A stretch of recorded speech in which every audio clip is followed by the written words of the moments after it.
What happens when a priestess defies the gods themselves? A werewolf shifter romance audiobook. High Priestess Elara Moonwhisper had sworn a sacred vow of eternal celibacy, binding her soul to the Temple of the Silver Flame for life. But Commander Darius Ashborne didn't care about vows. He claimed her as his fated soul bond in front of the entire capital, demanding she abandon her goddess to become his bride. When she refused, he branded her oath broken and had her stripped of her sacred marks. He exiled her to the wasteland to die, choosing instead a politically powerful highborn bride. 7 years later, he sends her an invitation to witness the blessing ceremony of his newborn daughter. A final cruel gesture to remind the fallen priestess of her failure. But he made one fatal mistake. He doesn't know she was already 3 months pregnant when he cast her out. And she's not coming back alone. The scroll arrived in a silver case, sealed with black wax bearing the phoenix and sword of House Ashborne. It smelled faintly of smoke and steel, the scent of the obsidian citadel, the fortress where Elara had once lived as the commander's promised bondmate. The case felt like ice in her hands, a relic from a life she'd clawed her way out of 7 years ago. It wasn't addressed to Priestess Elara, a title she'd earned leading the small refuge community in the Shattered Wastes. It wasn't even addressed to Elara Moonwhisper, the name she'd reclaimed. It was addressed to the Oathbreaker. Her fingers went white around the silver case. Even without opening it, she knew who sent it. Only one person was cruel enough, arrogant enough to send a message across a continent just to twist the knife one more time. Mother? Elara's rigid posture softened instantly. She set the case down on the rough wooden table of her stone dwelling as though it burned and turned. Kieran, her eldest by 2 minutes, stood in the doorway rubbing sleep from his silver eyes. At only 6 years old, he was already tall for his age, with a shock of white blonde hair that caught the pre-dawn light. His jawline was a miniature echo of his. "I'm here, my light," she murmured, smoothing his hair back. "Return to sleep. Dawn hasn't broken yet." "Sage kicked me again," he grumbled, but his eyes were fixed on the silver case. His nostrils flared. "What is that?" "It smells wrong." "It smells like ash and anger." Elara's blood went cold. Her children had never met Darius. She'd never even spoken his name aloud in their presence. But the soul bond knew. The mystical connection that linked fated pairs, even severed once, recognized its origin. And her children born of that bond could sense it too. She tucked Kieran back into the small room he shared with his 3 identical brothers, Sage, Riven, and Thorn, then returned to the table. Her hand trembled as she broke the wax seal. The scroll inside was written on expensive parchment. "By decree of Commander Darius Ashborne, Lord Protector of the Eastern Realm, you are commanded to attend the sacred blessing of his daughter, Lady Celeste Ashborne, firstborn child and heir to House Ashborne, born of Commander Darius Ashborne and Lady Vivian Stormcrest. Your presence is requested to bear witness to the divine favor the gods bestow upon the righteous." It was a summons cloaked as an invitation. But the handwritten note at the bottom, in Darius's sharp, aggressive script, was the real message. "Come and see what a true priestess looks like, Elara. See the daughter a faithful woman gave me and reflect on your broken vows." She sank into her chair, the memory crashing over her like a tidal wave, as fresh and raw as the day it happened. 7 years ago. The Temple of Silver Flame. She was 23 years old, terrified, and so devoted she would have died for her goddess. The divine flame had blessed her, a low-born orphan from the southern villages, as High Priestess, one of only 12 in the entire realm. It was the highest honor imaginable. Then Darius Ashborne, newly appointed commander of the Eastern armies, came to the temple. He was powerful, handsome, magnetic. And when their eyes met during the harvest blessing, the soul bond snapped into place, an undeniable, burning connection that marked them as fated for one another. He'd been charming at first. Respectful. He courted her within the bounds of propriety, bringing offerings to the temple, attending every public ceremony. But then he asked her to leave, to abandon her vows and marry him. The bond is sacred, he'd argued. More sacred than any oath to a goddess who doesn't even speak. She'd refused. Her vows were eternal. She'd begged him to understand, to let the bond exist as it was, unconsummated but acknowledged. His charm had curdled into something cold.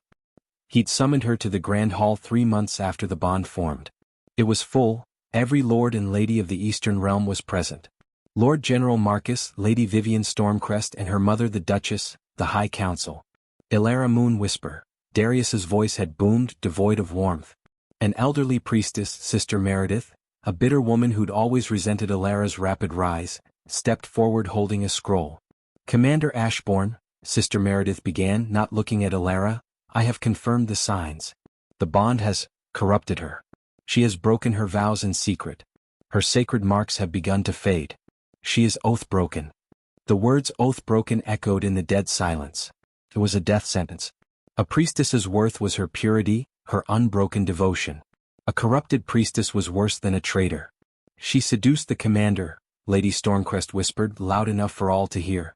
Her daughter Vivian, standing beside her, looked at Elara with cruel satisfaction. Elara had grabbed Darius's arm. "No, Darius, it's a lie. My marks are unchanged. I've kept my vows. We're bonded, you know the truth." He'd looked at her hand on his arm with pure disgust, as if she were something unclean, and violently shook her off. "An oath-broken priestess is no bondmate," he declared, his voice freezing her to the core. "She is a curse from the gods. I, Commander Darius Ashborne, sever the soul bond with Elara Moonwhisper. I cast her out." The bond didn't just break, it shattered. The pain was a living inferno, white-hot agony that ripped through her chest and tore a scream from her lungs. She'd collapsed, clutching her stomach as the court looked on. "Guards," Darius had commanded, "remove this oathbreaker from my sight. She is exiled to the shattered waste. If she returns, she will be executed." They dragged her out past the smirking face of Vivian Stormcrest, who was already sliding her hand into Darius's. What Darius didn't know, what she had barely known, was that her nausea that morning wasn't from the bond-breaking ceremony looming over her. The fading marks, Sister Meredith reported, weren't corruption. They were pregnancy. Sacred marks always faded during pregnancy. It was divine protection for the child. She'd been 3 months pregnant with his 4 sons. Present day. The stone dwelling. Elara stared at the invitation. Come and see what a true priestess looks like. He wanted to mock her. To parade his new wife and his single, precious daughter in front of the oath-broken exile to prove he'd been right. To complete her humiliation. He had no idea what he was inviting into his hall. For 7 years she'd lived in hiding, protected by refugees and outcasts in the shattered wastes. She'd built the Haven, a sanctuary for the abandoned and forgotten. She'd trained. She'd learned to fight, to lead, to survive. And she'd raised 4 of the most powerful soul-touched children the realm had ever seen, teaching them to mask their auras, to control their gifts, to be better men than their father. "A reflection of failure," she whispered, a dangerous cold smile spreading across her face. "Oh, Darius," she said to the empty room. "You want to see what the gods grant the faithful?" She stood and walked to the small bedroom. Kieran, Sage, Riven, and Thorn were sleeping in a tangle of limbs. For miniature powerhouses, for identical faces, for heads of silver-white hair, for pairs of eyes that burned molten silver when their emotions ran high. The mark of the Ashborne line. The eyes that marked divine favor and hadn't appeared in the bloodline for 3 generations. "You want to see my failure?" she whispered, brushing a hand over Thorn's forehead. "Fine. We'll attend your ceremony. Let's see who the gods mock when this is done." Elara couldn't walk into the obsidian citadel alone. Darius's arrogance was his weakness, but his army was very real. She was a former priestess with combat training, but she was one woman against a fortress of soldiers. She needed an ally. She left her sons in the care of her second-in-command, a fierce healer named Mira, and made the 3-day journey to the Ironwood territory. Its lord was a man she hadn't seen in 7 years. A man who had also been in that hall the day she was exiled. Lord Cashin Blackthorn. Cashin was Darius's rival in all things. In military strategy, in political influence, in philosophy. Where Darius ruled through intimidation and absolute authority, Cashin led through loyalty and earned respect. He'd been the only one in the Grand Hall that day whose face had shown not contempt, but fury and disgust at what was being done to her. She found him in his war room, bent over maps of the borderlands. He looked older, silver threading through his dark hair, lines deeper around his storm-gray eyes, but his presence was still commanding. Elara. The word came out like a prayer and a curse combined. He stood so abruptly his chair toppled backward. He didn't move to embrace her. The protocols were too ingrained and she was still technically under exile. "By the gods. We all thought you were dead." "Not dead, Cashin. Just busy," she said, her voice dry. She laid the silver case on his desk. He opened it, read the scroll, and his handsome face contorted with rage. "He is a monster to send this to you. Even if he believed you were just a broken outcast, this is beyond cruel. He wants to gloat." "He does," Elara agreed. Which is why I'm going to accept. Cashin stared at her. Elara, you can't be serious. It's a trap. He'll execute you the moment you set foot in his territory. The exile decree still stands. The exile is for Elara Moonwhisper, the severed bondmate, she interrupted.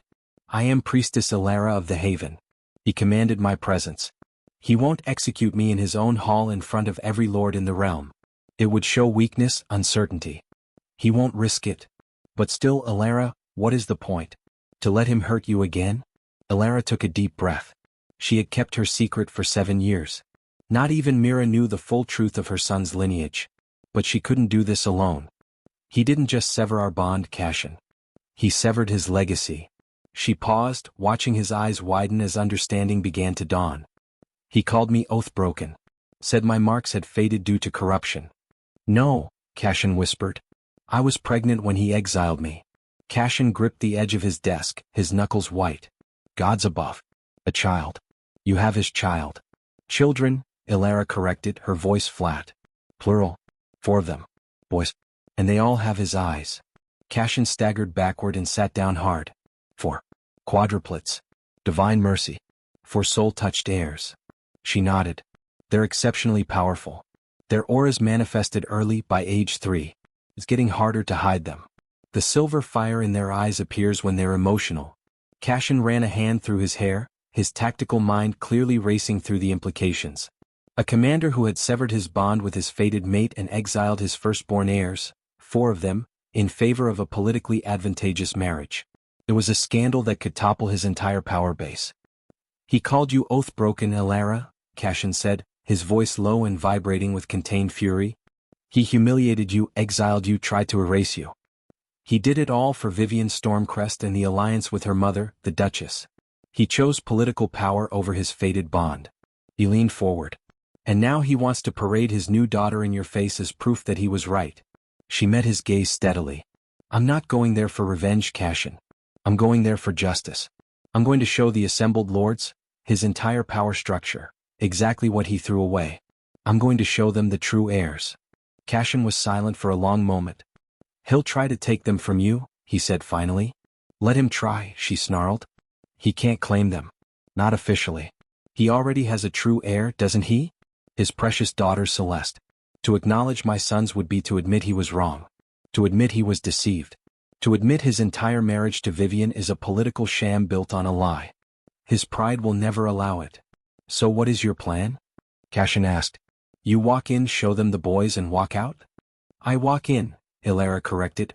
I show them the boys and I watch his world burn. I watch him realize that the oath-broken exile holds the entire future of House Ashborne in her hands. And then I walk out. Cashin looked at her, a new respect dawning in his eyes. The broken girl from the Grand Hall was gone. In her place was a queen in exile. This is the most dangerous game you could possibly play, Elara. I know. Darius will be enraged. Vivian will be murderous. Her mother, the Duchess, will see her family's entire political power threatened. They will try to kill you and the boys. Which is why, Elara said, meeting his gaze steadily, I'm asking you to come with me. As my ally. As an official envoy from House Blackthorn, escorting the Priestess of the Haven. They won't dare attack me if I'm under your protection. Not on their sacred day. Cashin stared at the scroll, then at Elara. He thought of Darius's tyrannical rule, the heavy tributes demanded from vassal territories, the brutal punishments for minor infractions. He thought of the man who had betrayed his own fated bond for political gain. This was a chance. A chance to check Darius's unchallenged power. A chance to see true justice done. He won't just be enraged, Cashin said slowly, a grim smile touching his lips. He'll be ruined. And I, for one, would very much like to be there to witness it. He stood and offered his hand. Priestess Elara, it would be my honor to escort you and your sons to the Obsidian Citadel. She took his hand and for the first time in 7 years she felt something other than survival. She felt hope. The Obsidian Citadel rose from the volcanic plains like a black dagger pointed at the sky.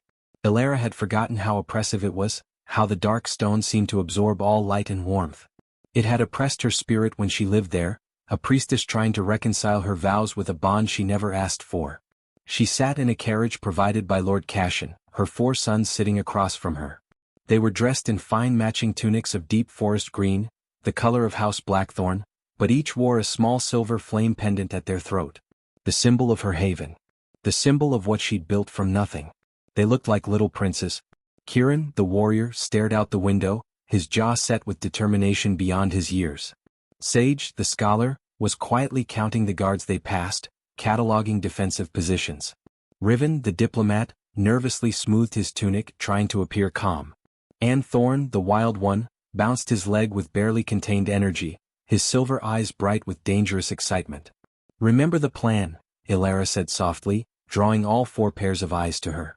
"Do not speak unless spoken to," Sage recited. "Do not let our auras flare," Riven added, meaning the silver fire that could burn in their eyes. "Don't use our gifts even if the mean lady is mean," Thorn pouted. "And most important," Kieran finished, his voice a low growl startling in a 6-year-old, "stay close to Mother. Protect Mother." Elara's heart ached with fierce love. "That's right. No matter what happens, no matter what anyone says, we stand together. We are a family. Understand?" "Yes, Mother," they chorused. The carriage rolled to a stop. Lord Cashin, already waiting in the courtyard on his black warhorse, opened the door. He was magnificent in his formal armor, projecting an aura of calm, unshakable power. "They're in the great hall," he said softly, helping her down. "The ceremony has already begun. Our timing is perfect." The guards at the main entrance, soldiers from Darius's personal legion, moved to block them. "The ceremony is sealed, Lord Blackthorn. No additional guests." Cashin simply raised an eyebrow. "I am escorting Priestess Elara of the Haven. She is here at the personal and written command of your commander. Will you be the one to tell him you defied his decree?" The guards paled and stepped aside. The massive iron doors of the great hall swung open with a groan of metal. The room was packed. Every lord, lady, and military officer of significance was there. Hundreds of them, all facing the raised platform at the far end. And on that platform, Commander Darius Ashborne stood tall and imposing, a circlet of black iron on his silver-white hair. He looked exactly as she remembered, devastatingly handsome, powerful, and cold as winter itself. Beside him, in a chair clearly meant to be a throne, sat Lady Vivian Stormcrest. She was beautiful in the way a viper was beautiful, sleek, polished, deadly. She wore crimson silk and held a bundle of white blankets in her arms, a small infant visible within. She was beaming with smug, triumphant pride. Darius was in the middle of a speech.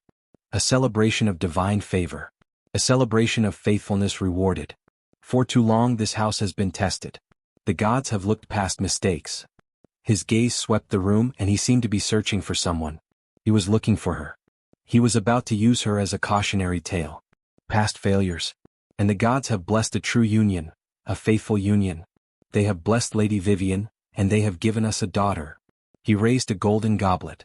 A daughter to carry on the Ashborne name. My daughter, Lady Celeste. The heir to House Ashborne.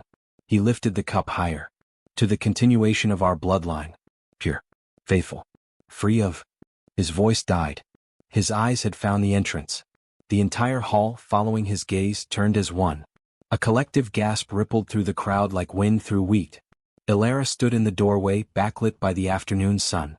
She was not the weeping, broken girl they remembered. Her white blonde hair was longer, wilder. She wore the practical black leather armor of a wasteland survivor, stark and menacing against the opulent silks and velvets filling the room. She was leaner, harder, and the look in her eyes was not fear or shame. It was ice. Lord Cashin Blackthorn stood at her right, a clear political statement. And at her left and her right, 2 on each side, stood 4 small children. What is the meaning of this? Vivian's voice, high and shrill, cut through the shocked silence. Guards, remove that thing. She is exiled. She has no right. But Darius didn't speak. He couldn't. He was staring. Staring at Elara, then down at the 4 small boys who had moved to flank her protectively. 4 small boys with identical faces. 4 heads of silver-white hair that caught the light like moonlight. 4 small, defiant expressions that were perfect miniature copies of his own. Elara. Darius's voice was a low, dangerous rumble. He hadn't seen their eyes yet. They were too far away, their faces partly shadowed. You dare? After I commanded. You commanded me to attend, Elara's voice rang out, clear and unwavering, cutting him off. You commanded me to come and bear witness. So I have come. Vivian laughed, a sound like breaking glass. You came. You pathetic creature. You actually came. Darius, darling, look. The Oathbreaker came to see the daughter she could never give you. She probably brought some village strays to make you jealous. Strays? Elara repeated the word quietly. She began to walk forward.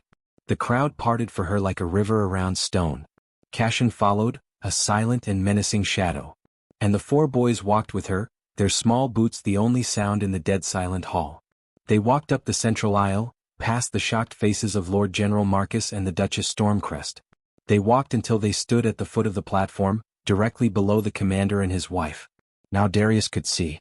Now the entire front row could see. The boys as one lifted their chins.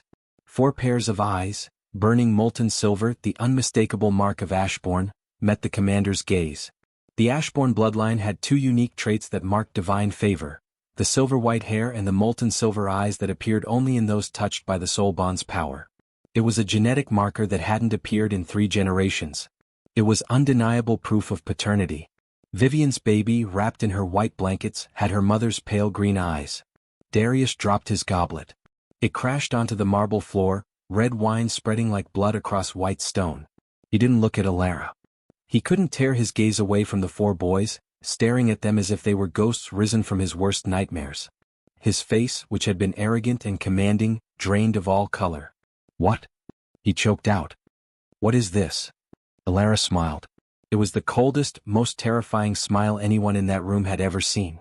"You invited your severed Oathbreaker to mock her, Commander?" she said, her voice dripping with venomous politeness. "So I came. And I brought my failure with me." She placed a hand on Kieran's shoulder and another on Sage's. "Commander Darius Ashborne," she said, her voice rising to fill the hall, "I present to you your firstborn sons. Kieran, Sage, Riven, and Thorn." Kieran, the boldest, stepped forward 1 inch. He looked up at the commander, his expression not one of awe or fear but of cold judgment. "Hello, father." The word father echoed like a thunderclap. Vivian shrieked, her hand flying to her mouth. Darius staggered backward as if physically struck. The kingdom had just shattered. The great hall was so quiet you could hear Vivian's heart hammering in panic. She had scrambled to her feet, clutching her infant daughter so tightly the baby began to wail, a thin, reedy sound that was instantly swallowed by the suffocating silence. "Lies!" Vivian shrieked, her voice cracking. "It's a trick. She's a witch. She found some bastards and enchanted them to look like. They can't be. Can't be." Elara's voice was dangerously calm. "Tell me, Vivian, how long does pregnancy last?" 9 months, yes. Darius exiled me in spring. They were born in deep winter. You can count, can't you? "But oath broken," Darius stammered, turning his head as if searching desperately for an answer. "Sister Meredith," she said, "your marks had faded. You were corrupted." "Yes, she did say that," Elara agreed. Her gaze swept the crowd until it landed on an elderly woman in priestess robes, her face pale and sweating, cowering near the back. "Sister Meredith, tell me, how did you determine my condition? Was it divine revelation? Or was it something else?" All eyes turned to Sister Meredith. The old woman looked like she might faint. Her gaze darted desperately to Lady Vivian, then to the Duchess Stormcrest. "Speak, woman," Lord General Marcus boomed from the crowd, his weathered face grim. He was a practical man, and he could see the stability of the realm imploding before his eyes. "The commander demands truth." I, Sister Meredith stammered. "She's a liar." Vivian screamed, pointing a shaking finger at the old priestess. "She told us Elara was oath-broken. She must have been wrong. She's incompetent. Seize her." "Yes." The Duchess Stormcrest rose from her seat, her face a mask of desperation. "A terrible, incompetent mistake. This changes nothing. The commander has a true heir, born of his wedded wife in sacred ceremony." "A mistake?" Elara asked, her voice soft and deadly. "It didn't seem like a mistake 7 years ago. It seemed very precise. Very convenient. Seize her." Vivian shrieked at the guards. "She is exiled. Her presence is treason. Kill her and her abominations." The guards took a hesitant step forward but were met by the solid wall of Lord Cashin Blackthorn and 6 of his personal knights who had quietly entered behind them. "She is Priestess Elara of the Haven," Cashin stated, his voice a low growl that promised violence. "She's my guest, here at your commander's written invitation. You will not touch her." "But Darius," Vivian turned to the commander, her face a mask of desperate, ugly rage. "Darling, are you going to let this creature walk in here and tell these filthy lies? Tell them. Tell them she's nothing. Tell them Celeste is your heir.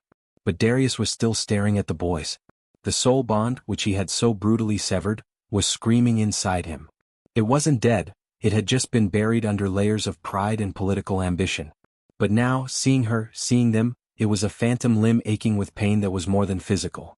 The smell in the room was all wrong. Elara's scent was still there, winter storms and white flowers exactly as he remembered. But beneath it, layered over it, was the scent of his 4 sons. It wasn't just his blood. It was soul-touched blood. Pure Ashborne bloodline, marked by divine favor multiplied by 4. He looked at the small bundle in Vivian's arms. He had been so proud, so relieved when the baby was born healthy. His heir. His daughter. But now he looked at the infant's pale green eyes, at her soft, rounded features that resembled Vivian's family. She looked nothing like him. She had no silver in her hair, no mark of the divine favor that had blessed the Ashborne line. She looked remarkably like Vivian's personal guard, Captain Theron, who was standing just behind Vivian's throne, his face ashen and his eyes darting toward the exits. A new dread, colder and more terrifying than anything he'd felt before, began to creep into Darius's mind. A dread that eclipsed everything else. "Elara," he whispered, his voice hoarse. He finally looked at her, and the sight of her, strong and terrible and filled with righteous fury, broke something inside him. "Elara, what did they do?"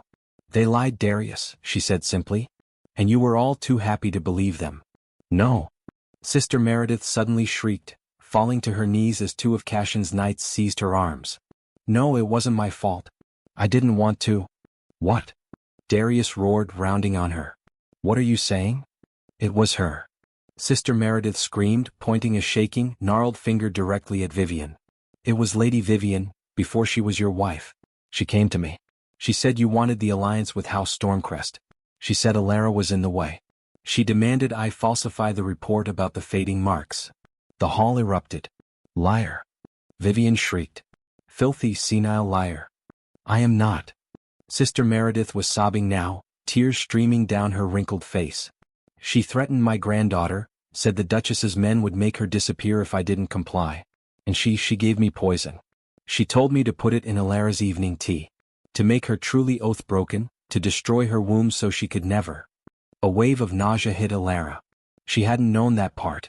She placed a protective hand on each of her sons' heads, pulling them closer. "But I couldn't," Sister Meredith wailed. "I swear by the silver flame, I couldn't do it. I just faked the report. I told Lady Vivian the poison had worked, but I never gave it to Elara. I just told the commander her marks had faded. I didn't know, gods forgive me, I didn't know she was already pregnant." The confession hung in the air, damning and complete. Vivian was silent, her face bleached white. She had been caught utterly and completely. Darius turned slowly, mechanically. He looked at Vivian, the woman he had chosen, the woman he had made his wife, the mother of his supposed heir. "Vivian," he said, and his voice was terrifyingly quiet. "You did this." "Darius," she began, her voice trying for seductive, for pleading. "Darius, my love, listen to me. Was for you. Was for the realm. She was weak, a priestess bound by useless vows. She wasn't worthy of you. I am worthy. I gave you a daughter. We have a daughter." She held up baby Celeste as if the infant were a shield. "A daughter," Darius repeated, his voice dead. He looked at the wailing baby in her arms. Then his silver eyes drifted past Vivian to the white-faced guard, Captain Theron, standing frozen behind the throne. Darius took a slow, deliberate breath, scenting the air. He was the commander of the Eastern armies, blessed with divine favor. His senses were sharper than any normal man's. He had been so blinded by his own ambition, his desperation for political stability, that he had never thought to check. Never thought to question. The baby didn't smell like him. She didn't smell like Ashborne blood. She smelled of rain and cedar, and of Captain Theron. The entire world tilted. Blood drained from Darius's face. The betrayal was so absolute, so profound, it was almost absurd. He hadn't just been deceived by his wife.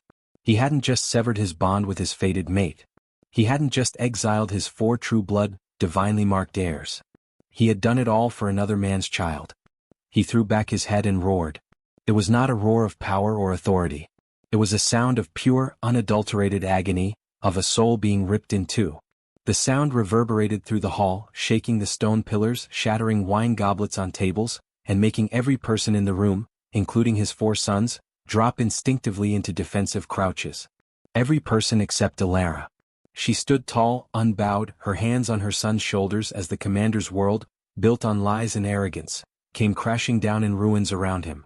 The echoes of Darius's roar faded, leaving a ringing, terrified silence. His silver eyes, no longer just bright but burning with an almost feral madness, swept the room. He was a man on the edge of his own sanity. "Guards," he whispered, his voice a raw rasp. This time the guards didn't hesitate. "Take the priestess to the dungeons." He gestured at Sister Meredith. "Take the Duchess to the dungeons." The Duchess Stormcrest, who had been trying to shrink into her seat, let out a squawk of protest as she was hauled to her feet by 2 soldiers. "You can't. The alliance, our trade agreements." "The alliance is broken," Darius snarled. "Your house is built on lies and treachery." His gaze returned to the platform, to Vivian, who was now trembling, her face a mask of pure terror. She had backed up against her throne, still clutching the wailing infant. "And you," Darius said, his voice dropping to something cold and lethal. "You faithless." He advanced on her. Captain Theron, driven by some latent sense of honor or sheer panic, made a fatal mistake. He drew his sword and stepped in front of Vivian. "Commander, please, she's your wife." Darius didn't slow down. His hand shot out with inhuman speed, gripping the guard by the throat. There was a sickening crack of cartilage and bone. Captain Theron dropped to the marble floor, dead before his body finished falling. Vivian screamed, a high-pitched animal sound of terror. Darius turned to her. He didn't touch her. He just looked at her, then at the child in her arms. "You put his bastard in my daughter's crib," Darius growled, the words tearing from his throat like jagged glass. "No, Darius, she's yours, I swear it." Vivian lied frantically, her eyes wide with panic. "It was just one mistake, a moment of weakness, but Celeste is yours." "She smells like him," Darius roared, pointing at the dead guard. "She has your eyes. She has nothing of me." He snatched the baby from Vivian's arms. Vivian shrieked. For one heart-stopping second, Elara was certain he was going to dash the infant against the stone floor. Her sons gasped, and Kieran even took an instinctive step forward. But Darius just stared at the child with profound, soul-deep loathing. He turned and thrust the baby into the arms of a terrified noblewoman nearby. "Take it. Get it out of my sight. It is nothing to me." He turned back to Vivian. "As for you, Darius, please?" She begged, all pride gone, falling to her knees and grabbing at his boots. "I'm your wife. I'm your chosen. I love you." "You are nothing," he spat, kicking her hands away. "You are a liar, a traitor, and an adulteress." The irony was suffocating. He had rejected his true, faithful mate as oath broken, only to discover his chosen wife was the actual betrayer. "Guards," he bellowed, "take this creature to the dungeons. She will await public trial for treason, for adultery, for conspiracy, and for the attempted murder of my—" His voice broke. He couldn't finish the sentence. He couldn't look at Elara. As Vivian was dragged away, screaming and cursing Elara's name, Darius was left standing alone in the wreckage of his life. The great hall was chaos. A dead body lay on the floor. His kingdom was in an uproar. His heir was a bastard. His wife was a traitor. And at the foot of the platform stood the woman he had thrown away, the woman who held his entire future in her hands. He slowly, agonizingly turned to face her. The rage was gone. The madness was gone. All that remained was a hollow, empty void. He looked at Elara as if seeing her for the first time. The strength in her spine. The fire in her eyes that now outshone his own. The fierce, protective love she radiated toward the 4 boys, his boys. The severed soul bond, which had been a dull, buried ache for 7 years, suddenly flared to agonizing life, a desperate, screaming plea for reunification. He had been a fool. A monster. An arrogant, blind fool. "Elara," he whispered, his voice cracking. He took one step down from the platform. Then another. He was the commander of the Eastern armies. He had never knelt to anyone. But he fell to his knees before her. Commander Darius Ashborne knelt in the spilled wine of his own arrogance, before the entire court, at the feet of the oath-broken exile he had cast out. "Elara," he choked out, tears he hadn't shed since childhood streaming down his face. "Please. I didn't know. I was blinded, by pride, by ambition, by her." He gestured weakly toward where Vivian had been dragged away. "I was a monster. I know that. I threw away the greatest gift the gods ever gave me. I threw away you." He looked at the four boys who stared at him with a mixture of fear, curiosity and, in Kieran's case, unyielding anger. "My sons," he breathed. "My heirs. My true heirs." He looked back at Elara, his eyes a raw, open wound of pleading. "Come back, Elara. Please, come back to me. The bond, we can repair it. I will proclaim you. We can perform the rejoining ritual. I will make you my wife, my true wife. We can be a family. Our family." The entire kingdom held its breath. This was it. The ultimate story of vindication. The rejected mate proven right. The commander penitent. The family restored. All the lords, even Cashin, looked at Elara, expecting her to weep, to fall into his arms, to accept the recognition she had always deserved. But Elara didn't move. She looked down at the commander kneeling at her feet. She saw his tears. She heard his promises. She felt the desperate, frantic pull of the damaged soul bond, begging her to say yes, to forgive, to heal the wound and make them whole. 7 years ago she would have died for this moment. 6 years ago she would have wept with relief. Even a year ago she might have considered it, for her son's sake. But standing here in the rubble of his making, she felt nothing but cold, hard pity. She looked at his bowed head, then at her 4 sons. Kieran was glaring at Darius, his small fists clenched. Sage was watching Darius with a chillingly analytical expression, as if he were examining an insect. Riven looked sad, his lower lip trembling, not for the father he'd never known, but for the pain his mother was feeling. And Thorn just looked bored and confused. These were her boys. Her family. Her pack. A family. Elara's voice was quiet, but it cut through the hall like a blade. Darius looked up, hope and fear warring in his silver eyes. "You stand there," she said, her voice shaking, not with tears but with deeply buried rage finally given voice, "in a room stained by your choices. A man lies dead at your feet. Your wife is in the dungeons. Your bastard heir is, wherever. And you kneel in the mess you made. And you dare to speak to me of family. Elara, please," he begged. "I will atone. I will spend the rest of my life." "You don't even know what you're asking," she interrupted, her voice gaining strength. "You think you can just say sorry, and I'll, what? Forget? Forget the humiliation? Forget the exile?" She took a step back, pulling her sons with her. "Forget the 7 years I spent not as a priestess but as a refugee? Hiding in the wastes, hunting my own food, terrified every single day that your patrols would find me, that your soldiers would kill me, or worse." Her voice cracked. "Do you know what it's like to give birth alone on a stone floor in a freezing cave? To give birth to 4 children, screaming in agony, convinced you're dying with no one to help you? No one to even hold your hand?" Darius flinched as if she had struck him. I didn't know." "You didn't know," she roared, and the force of her voice, her priestess's power, not his, slammed into him, making him recoil. "You didn't know because you didn't care.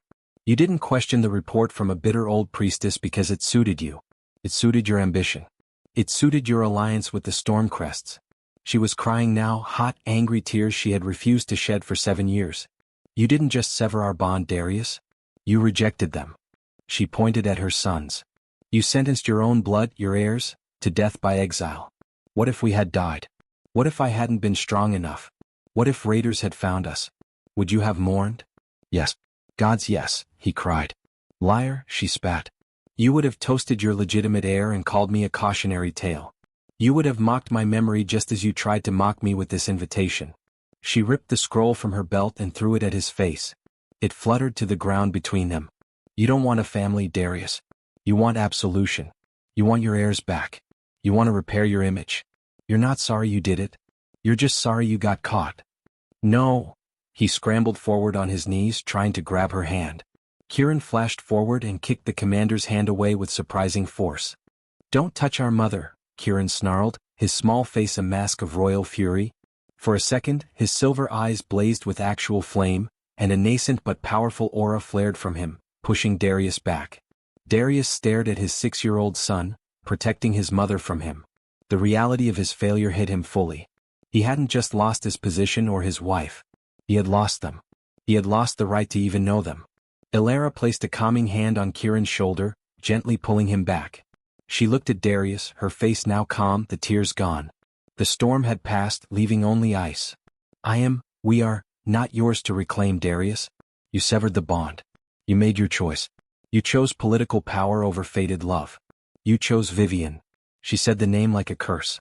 I am your mate, he whispered, a broken, desperate final plea. No, Elara said, her voice final as a door closing. You were. But the gods gave me a choice. To remain bound to the monster who rejected me, or to bind myself to the new family they gave me, to my sons. She turned her back on him. She turned her back on the commander. Cashin, she called. Lord Cashin Blackthorn, who had been watching this all with grim, profound respect, stepped forward. My sons and I are leaving. We will accept your escort back to Ironwood territory. We are no longer safe here. No, wait. Darius scrambled to his feet. You can't leave. They are my heirs. They belong here. By law. Elara turned slowly, and the look in her eyes was one he would see in his nightmares for the rest of his life. They belong, she said, her voice dropping to a deadly whisper, to me. I am the one who raised them. I am the one who protected them. I am the one who didn't throw them away for political gain. Their name is Moon Whisper, not Ashborne. You can't. I am the commander. I forbid it. You are a commander, Elara corrected coldly. With no wife and as of this moment, no heirs. She turned to the assembled lords and ladies, Lord General Marcus, the military officers, the territorial governors. They were all watching, their faces grim. You all bore witness today, Elara called out, her voice carrying to every corner of the hall. You saw the truth. You saw a commander who was deceived by a simple lie because his ego wanted it to be true. You saw him sever his bond with his fated mate.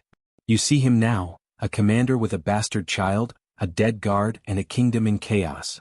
She pulled her 4 sons close. And you see these boys, the true blood of the Ashborne line, marked by divine favor. But this blood will not be raised by a man who breaks sacred bonds, who casts out the innocent, who rules through fear.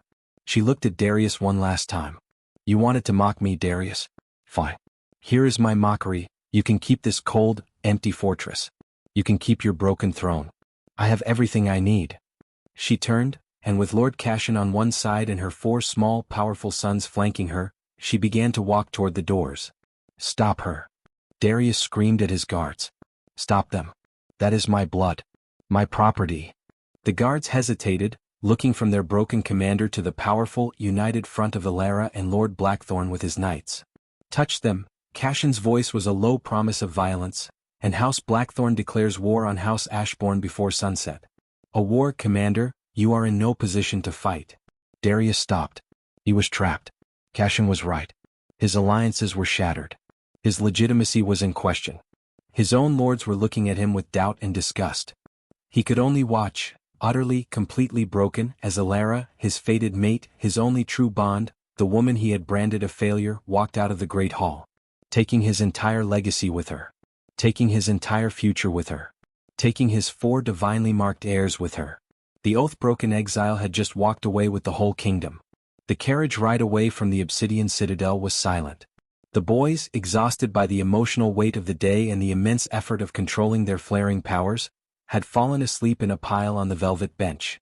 Kieran's hand was still fisted in Elara's cloak even in sleep.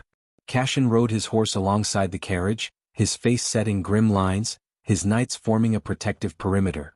Elara watched the dark, oppressive silhouette of the citadel fade into the twilight behind them. She didn't feel triumphant. She didn't feel victorious. She just felt tired.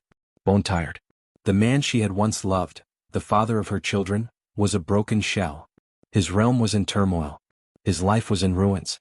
And she had been the one to swing the final, fatal blow. It was justice. But justice, she was learning, tasted bitter. He will not let this go, Cashin said quietly, riding closer to her open window. I know, she replied, not taking her eyes off the fading horizon. He will come for the boys. Let him try, she said, but the fire in her voice was muted now, weary. He can't challenge me openly. Not now. You saw the other lords. Lord General Marcus, the governors, they're disgusted. They saw 4 true heirs and a commander willing to let them die for a lie. His power is broken. His political power, Cashin corrected gently. But his personal power, Elara, he is still your fated mate. The bond, however damaged, will drive him mad. A man without his mate, a commander without his heirs, he is now the most dangerous man in the realm. Elara finally turned, looking at Cashin. He is not my mate. He is the father of my children. My mate, if I ever had one, died in that hall 7 years ago. Cashin nodded slowly, accepting her words. Where will you go? You can't return to the haven. It's not safe. He knows where it is now. No, she agreed quietly. I don't know. Come to Ironwood, Cashin offered. Not for the first time. As my guest. My ally. The boys, they'll need proper training. They'll need to be taught to control their gifts. The power I felt from them, from Kieran especially, it's unprecedented. They'll need a strong community to guide them. They have one, Elara said instantly, her eyes flashing. Me. I know, Cashin said, raising a hand in peace. I meant they'll need allies. They'll need a pack, a large community that can protect them as they grow. Ironwood offers that. And he hesitated. I offer that. Elara looked at him. Cashin Blackthorn. He was a good man. Just man. He had never once looked at her with anything but respect and genuine care. He was the complete opposite of Darius. We will consider it, she said finally. For the winter, perhaps. He nodded, a small, relieved smile touching his face. That is all I ask. He spurred his horse ahead to scout the road, leaving Elara alone with her sleeping sons. She looked at Kieran, her little warrior. At Sage, her little scholar. At Riven, her little peacemaker. At Thorn, her little wildfire. They were the Ashborne legacy. But they would be raised with the heart of Moonwhisper. They would be raised by her with her values, her strength, her love. She didn't know what the future held. Darius was a shadow that would loom over them for the rest of their lives. There would be more battles. More challenges. He would undoubtedly try to reclaim his sons, try to force her back. But for the first time in 7 years, Elara wasn't afraid. She had faced her demon. She had walked into the heart of her own humiliation and burned it to the ground. She had taken his mockery and turned it into his ruin. She was no one's failure. She was no one's reject. She was Priestess Elara Moonwhisper. She was the mother of 4 divinely marked heirs. And she was the one who held all the power. The carriage rolled on into the night, carrying the true future of House Ashborne far away from the cold, empty throne, toward a new, uncertain, but free dawn. 3 months later. Ironwood territory. Elara stood on the training grounds, watching her 4 sons spar with wooden practice swords under the supervision of Cashin's master-at-arms. They were laughing, their silver eyes bright with joy rather than fear. They were thriving here in a place where they didn't have to hide, where they could be children. A rider from the Obsidian Citadel, Cashin said quietly, appearing at her side. He carries a personal message. For you. Elara's stomach tightened. What does it say? Cashin handed her the sealed letter. She broke the wax, black, marked with the phoenix and sword, and unfolded the parchment. The handwriting was Darius's, but it was shaky, almost frantic. Elara. I know I have no right to ask anything of you. I know what I've done is unforgivable. But they are my sons. They are my blood. They are the future of my house. I am willing to negotiate. Territory. Titles. Wealth. Name your price. But please, I am begging you, let me know them. Let me be part of their lives. I'm going mad without you. Without them. The bond screams for you every moment. I cannot sleep. I cannot eat. I see their faces everywhere. Please, Darius. Elara stared at the letter for a long moment. Then, without a word, she walked to the nearby brazier and dropped it into the flames. What will you tell him? Cashin asked. Nothing, Elara said, watching the parchment curl and blacken. He had 7 years to know his sons. He chose differently. I will not let him disrupt their peace now because his guilt has become inconvenient. He won't stop, Elara. He'll keep trying. I know. She turned back to watch her boys. Kieran had just knocked Thorn flat on his back and both were laughing. But they are mine. And I will protect them from anyone who tries to take them, even their father. Cashin was quiet for a moment. Then, and what about you? The bond, does it still call to you? Elara touched her chest where the severed bond lay like a scar. It did ache. Probably always would. The soul bond was eternal, even when broken. Part of her would always be tied to Darius, no matter how much she wished otherwise. It calls, she admitted quietly. But I don't answer. I won't. And if he comes himself? If he rides here with an army demanding his heirs? Elara's eyes hardened. Then we'll be ready. And he'll learn that the woman he cast out is no longer the girl who begged for his mercy. She looked at Cashin. Will Ironwood stand with us if it comes to that? Always, Cashin said without hesitation. You have my word, Elara. And my sword if it comes to it. She nodded, a weight lifting from her shoulders. She wasn't alone anymore. She had allies. She had a home at least for now. And she had her sons, healthy, happy, safe. From across the training yard, Kieran looked up and caught her eye. He grinned and waved, his whole face lighting up with uncomplicated joy. She waved back, her heart full. Darius had his throne, his power, his citadel. But she had everything that truly mattered. And she would defend it with her last breath. Epilogue. The Obsidian Citadel. Darius stood alone in the empty great hall, a goblet of wine untouched in his hand. The hall felt cavernous now, echoing with ghosts. Vivian was in the dungeons, awaiting trial. The Duchess and her entire house had been stripped of titles and lands. Sister Meredith had been exiled to a remote monastery. His legitimate heir had turned out to be no heir at all. And his true heirs, his 4 remarkable divinely marked sons, were 3 territories away, being raised by the woman he had cast out. The woman he had loved. Still loved, though the bond was shattered beyond repair. He had sent 12 letters. She had answered none of them. Commander. Lord General Marcus entered, his face grave. The council is demanding answers. They want to know your plans for succession. Without a recognized heir. I know, Darius said tiredly. I know. There are rumors that you plan to march on Ironwood. To reclaim the boys by force. Darius was silent for a long moment. The idea had crossed his mind. Many times. He could take them. He had the military might. But what then? Force Elara to return? Imprison her?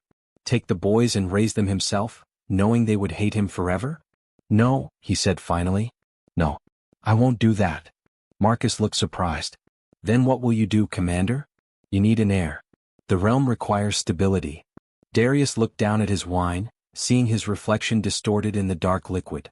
I don't know, he admitted. For the first time in my life, General, I truly don't know. He set down the goblet and walked to the window, staring out at the darkening sky in the direction of Ironwood. Somewhere out there, his sons were laughing, learning, growing. Without him. Because of him. I destroyed everything, he whispered. For what? For pride? For politics? Marcus said nothing. There was nothing to say. Darius pressed his forehead against the cold glass. The soul bond ached, a constant, gnawing pain that would never fully heal. He had thrown away his destiny. And now he would spend the rest of his life living with the consequences. The commander is broken. The exile has triumphed. And 4 small boys, the true heirs to a shattered legacy, will grow up knowing that their mother chose love over power, freedom over vengeance, and that sometimes the greatest strength is knowing when to walk away. But the story isn't over. Darius still lives. The bond still aches. And destiny has a way of refusing to be denied. This was not the end. This was just the beginning. The end.